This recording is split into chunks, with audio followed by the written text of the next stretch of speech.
Welcome back, everybody, to I-M-Olivia's channel. This is her daddy, and today we're going to be doing something a little bit different.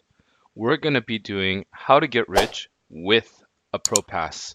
So, Baby Yoda here has been looking at how to get rich without a pro pass. Well, she has a pro pass, and she's trying to improve the way that she's making money. And she asked me, how do I get rich? And I have a pro pass. Well, it's a little bit different if you have a pro pass, but it's kind of the same thing. Now, at the end of the video, you'll understand where I'm coming from. So the first thing I'm going to start off with is kind of, giving some feedback of where you could improve, or for learning lessons. And so when you spawn, okay, so the way to test how to shape your shop is by moving somewhere and reset your character. The way you're facing is going to be very important. You want to try to show your shop, showcase it, or at least show where to go next without the shopper even doing anything. So already right now, they're just looking at a fireplace and then a pit. Okay. Now there's all these signs. Look behind you, new stores behind you, and look behind you. Other stores are there. So already, I can kind of feel that she's already trying to solve a problem here. Okay, that people are spawning and just running forward. Everybody does that. Everybody, they spawn into the store and they just run forward because that's your natural instinct, and then they just jump down. And then they're like, okay, where do I go next? Okay, they go down here. Okay, where do I go next? Okay, come here. Oh, okay, this is the shop. That's the mentality that a lot of people have. So already, look at how far away this shop is from the other shop. I don't know why we can't bring these items up. Okay, so I'll let you take a look here. Some pottery, some flowers, um, some washing stations, buff crystals, cactus spike blueprint, um, a lot of stuff here. Okay, a lot of stuff. So I'll come back to the pricing in a bit. So I'll probably come back here in a bit. I think we're gonna just go up. This is her main shop. Okay, so I spawn here. I'm gonna go backwards. There's some flowers that people can sell, some electrite, copper bolts, and a cow. He looks lonely. I have no place to put a trowel. Oh, okay. I found a spot. You guys know what I'm gonna do. Okay,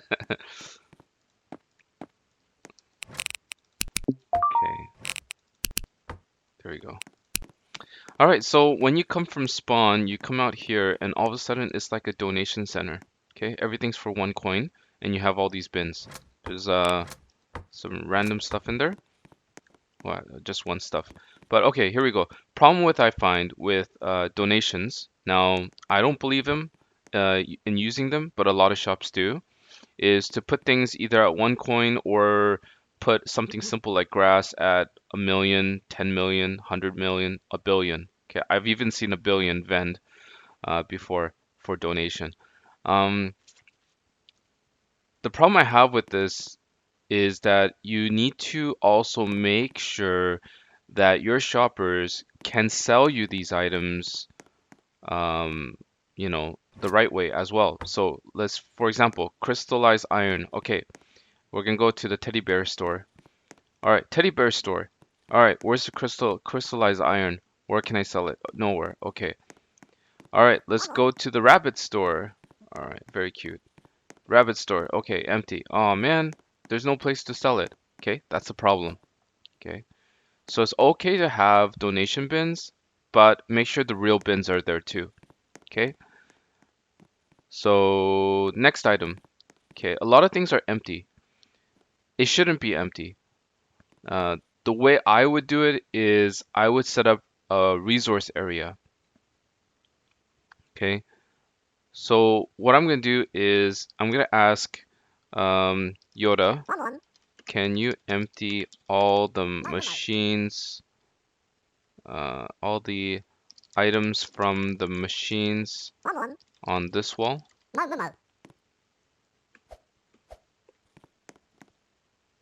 Okay, I don't want to touch her stuff. So while she's doing that, I'm going to talk about something else. Um, it's very important that you keep your shop, stocked. If you have nothing to sell, you're not making any money. If you have no money, you're not buying anything. Okay? And it's a vicious cycle. You don't want to get into that. So before you get into thinking of having a pro pass, make sure you have hundreds of millions as well as products, and make sure that you're able to stock your product at least to start it, and focus on the sell machine. When I say sell machine, I mean the machines that have the word sell on them. That usually means the shopper comes to it and can sell an industrial smelter for however many coins. Okay, those are what I call the sell vends. Okay, great. So the first thing I do, or that I recommend at any shop, is to create sell vends. Let's create sell vends. Okay. Oops, I don't want to add too much. What I'm doing right now is I'm adding enough to buy 300. 300 is the maximum quantity you can have in there. So I put one so that it shows up here. Okay. I go to edit, change it to buy from player. That way it says sell, not buy. Okay. Very important to do that, guys. I messed up on that a lot of times. And set one item in there, and then make sure you calculate how much it's going to cost for the machine to fully fill up on gold. That's the amount that I'm putting in. Okay, so I would buy gold. Okay, I'm going to quickly set this up for her so that she has something um, to to turn around. Now, what I would also do is buy iron. Now, I actually forgot my iron price. I think it was like I don't know. She can change it later. Buy from player iron. Okay. And then we'll just add like, I don't know, like a little bit. Okay. Doesn't cost much, guys. Okay. Oh, I gotta change this to sell. Okay, sell machines. Okay. Um, it doesn't cost much. Now the next thing I would do, now you guys kind of get the idea of where I'm going with this, okay? I would also buy steel. Okay. Now I might be overpaying it. I don't know, right? But I'm gonna put this in real quick. Okay. Also, I would buy copper. Okay. And copper, I don't know. I'd buy these cheap. I mean, they pump out really quick. I don't know what the price is, guys. I'm just kind of eyeballing this as I'm going along. So don't hate me on the price. Okay. I'd set something up like this. Obviously, I would put more machines on iron. I would probably take up one, two, three, four, five, six of these for iron, two of these for steel, and two of these for copper, and two of these for gold. Now, the reason why you want to do that, and always keep a bench here in your shop, so that this one, Yoda, is yours. I'm gonna give it to you. Is your very own Frank 604 specially handcrafted workbench tier 3. Hope you enjoy it. So the reason why you want to put this here is because you also want your clients to come buy things, make things, sell them, etc., etc. Okay. Now this is a small shop, so I don't think she's going to expand further. The other thing you want to do is you want to buy wood. Okay. You want to buy like wood planks. It's very important. You want to buy like normal wood. I don't know what the cost is these days, but you want to buy like normal wood. You want to buy maple. Um, what was the price I put? Oh, that's buy 500. Okay.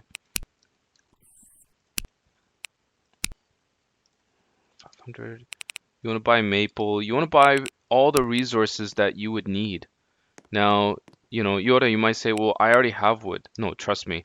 Like, even though I have like, 20,000, 10,000, thousands of these, when I start crafting, they disappear. Okay? Like, look at iron. I had like 100,000. Now I only have 9,000. It's because I was crafting. Like, you cannot have enough of these things. You will use them all. I have like 37,000 left of steel. Coal, I had like 40,000. I'm down to 16,000 because I was going firework crazy. Okay, so you might think you have a lot, but you can never have enough. You will always find a way to make it into money. Just buy the resources. Okay, the reason why you want to buy resources is because you want to be able to build things. If you could sell a steel mill for 700,000, do the math. Okay, it takes 50 gold and 100 iron. Super easy to get.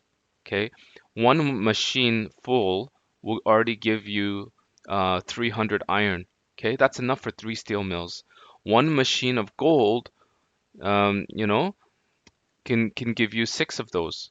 Okay, so you just need a half full machine of gold and a full machine of oil, and you could already make 3 steel mills.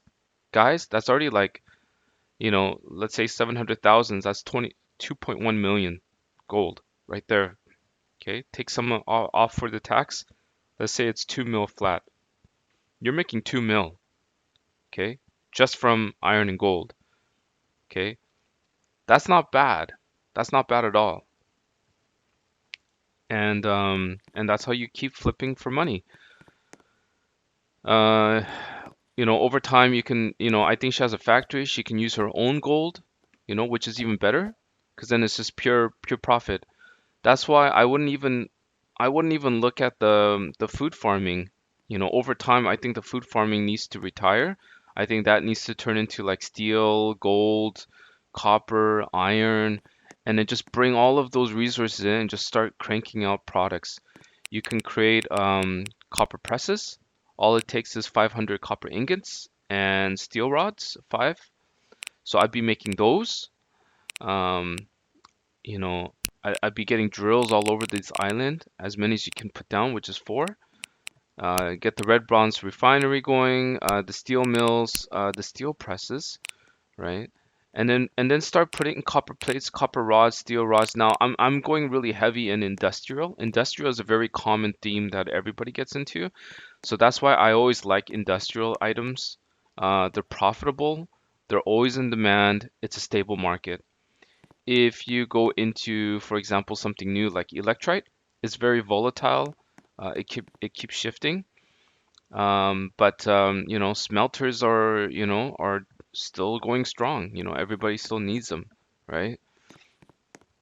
So I like industrial. Resources are always the padding.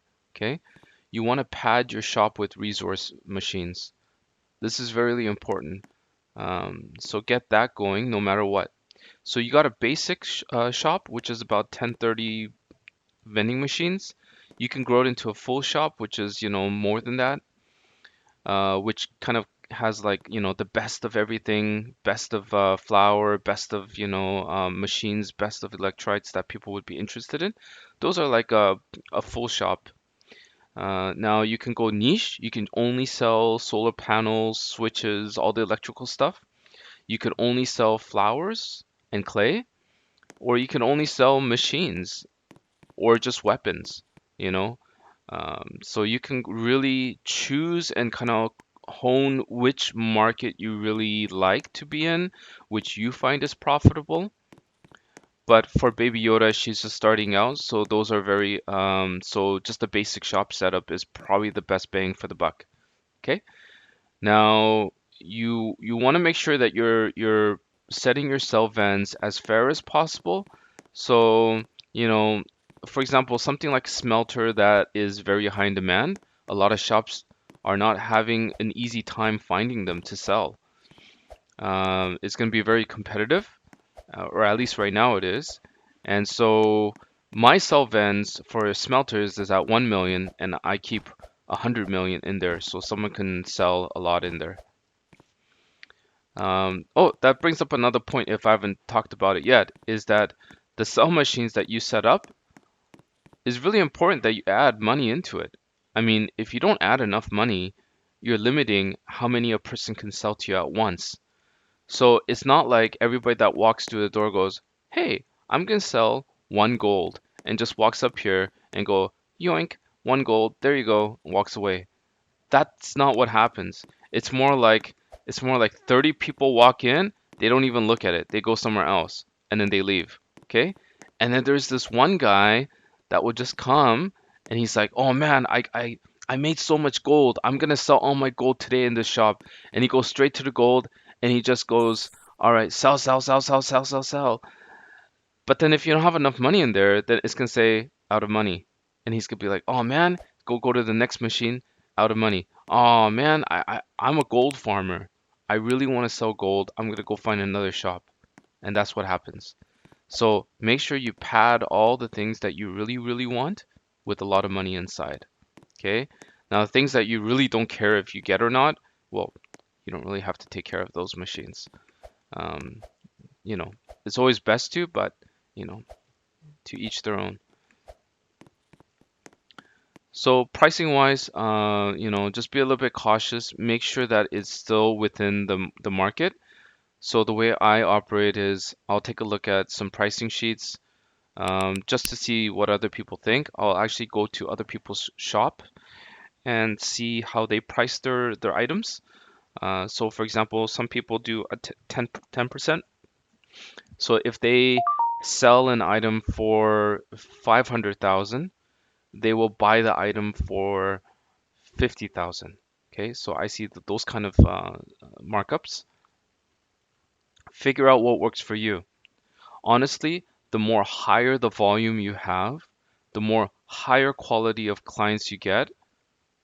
It doesn't really matter on the pricing. It's more about the experience. The same reason why, an iPhone, the cost to make an iPhone is pretty much the same as a flagship model on Android, yet it's gonna cost more. The reason why is the branding. So, once your shop is known, once you have a regular clientele, once you kind of build that kind of relationship, that gives you a little bit more flexibility. You don't have to pay attention to the prices as much. People will tell you. People that you trust will tell you. Okay. The other thing is don't listen to what people tell you. I had a crazy lady last night came to me. Um, you know, Normally these are used to just make clay that we sell for like 100,000 coins. She comes up to me and she's like, "You know what? This flower is priceless. It's on the market for 50 million. I will sell it to you for 20 million." I'm like, no thanks. How about I sell you mine for 1 million and you can walk away with the profit? She didn't want it. And so there's gonna be a lot of people that think they know the market. They've seen like someone's price list or whatever that's outdated, and they're gonna come to you with like weeks old pricing.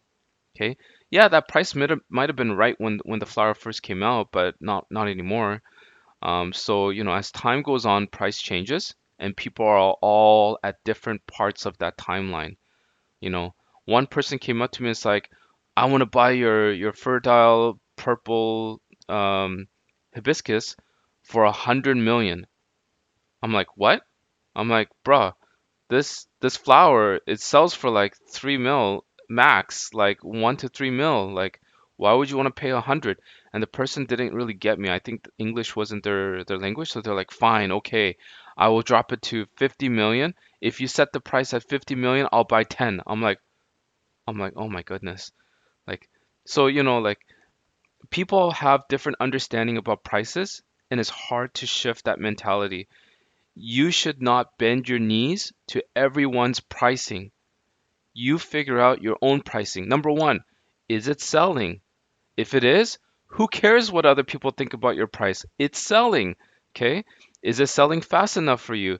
Yes. And it's selling. Yes. Then don't worry. Actually, if it's selling fast and is selling consistently, I would say up the price because that means that people love it at that price. Okay? Now, other people can come and say, hey, I found this other shop um, that sold it much cheaper. It's like, okay, take me there. Oh, I don't know. I clicked random shop and I got there. I'm like, okay, great. That's a random shop that you can never find again. Then if that's the market price, then take me to any other shop that has it. And they'll say, oh, I don't see that price anywhere else, but I saw it at that one store. Well, too bad, you know. The other thing is people are like, well, you sell it for 10 million. Why are you buying it at 1 million? I'm like, well, because if I set the price at 1 million, uh, a lot of people sell to me. I could only sell, let's say, 20 of these a day, and 30 people are selling me the item um, at 1 mil. So why would I increase it to 2 mil? It doesn't make any sense to me, right? That means I'm probably going to get more of this item that I can't sell. I'm just going to be overstocked with it, and then I have to do a massive sale, and that's not a game that I like to play. I don't like to do those kind of things. That's too much headache. I don't I like to keep inventory, but I don't want to keep a big inventory. Okay. I only keep an inventory that'll last me a week, not months, because price keeps changing. I don't want to lose money that way. I don't want to hold on to, let's say, like 100,000 solar panels, and the next month they're worth maybe like, a fraction of the cost I bought them at. I don't want to do that. That's risky. So in terms of pricing, each owner, you have to figure it out. Figure out, is it selling? Is it not selling? Are people selling the items to me? If the answer is no, then something needs to change. Okay? So think about what you're going to sell, gather up your resources, start building it. Okay? Put your built items in for sell, and then that's how you create that circle. Other items that you can't build, you have to buy it. Be cautious about how much you're buying it at and how much you're selling it at and how fast things are being coming into your store and out of your store. Okay, those are some key lessons to think about, as well as your positioning, as well as the availability of selling. Okay, it'd be nice for people to sell crystallized iron here so that then you can create drills if you want to. You can create, randomizers. You can create vending machines, whatever you need. Or you can flip it and sell them at 450, 500,000 and buy them at 100, 200,000. So that's it. I know I was a little bit wordy. I mean, I can talk forever about shops, and I try to pack a lot in this one video, which maybe I shouldn't. But Baby Yoda, I hope this helps you. And if anybody has questions, please come find me in game. Um, my name is this down here, Frank S604, and that's it.